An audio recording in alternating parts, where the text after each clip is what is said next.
I'll be moving forward to Dr.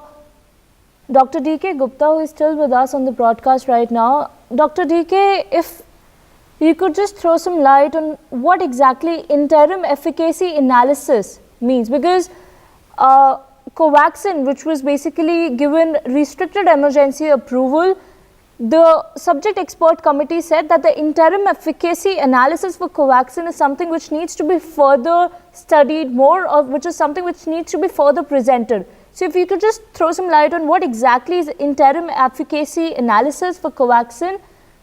Yes. So there are two important things for any vaccine development. First is safety and secondly the efficacy.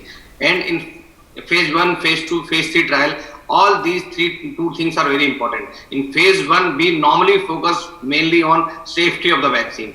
Phase 2, safety and efficacy both. And phase 3, safety along with efficacy. So these are three phases where we focus on safety and efficacy. And about the interim efficacy means whatever data they have submitted, the efficacy is still, they need some more data to prove the efficacy given number of percentage given by the company. Means if they have given 70%, 80%, it means more data needed to be collaborated to find out the exact efficiency of the vaccine. Like we have seen that Moderna is around 95% efficacy, like this Pfizer is around 95, Sputnik is around 94%. We talk about a Covishield vaccine because they have done a larger trials in different countries, that efficacy varies from 61% to 95% in different dose schedules basically.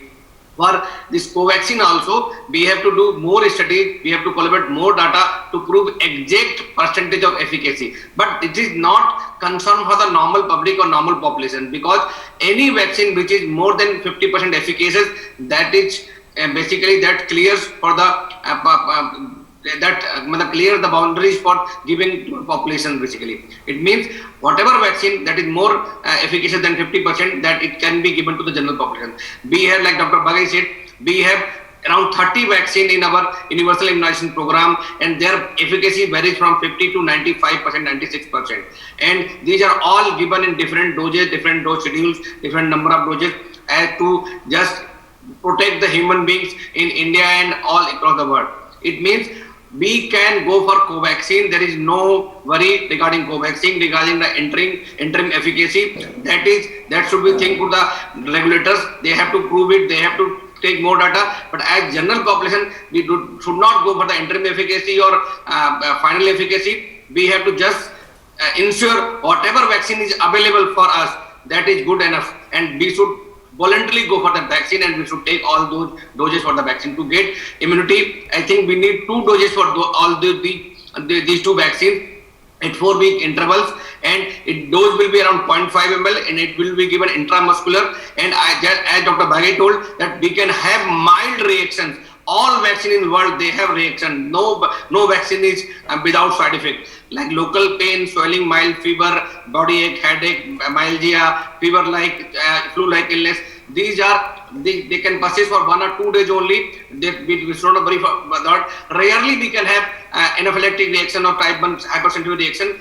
They can be controlled by taking precautions at the vaccination site, and they are to be taken care of by the medical doctors, whosoever is on the duty. So therefore, for public, it is safe vaccine, and we have an experience of more than 40 years in vaccination program. India has one of the largest vaccination program in the world, and this vaccination program for Covishield also, this is the largest vaccination program in the world. Therefore, we should all support scientists, healthcare workers, healthcare professionals, and government to be successful in this huge drive. Thank you so much.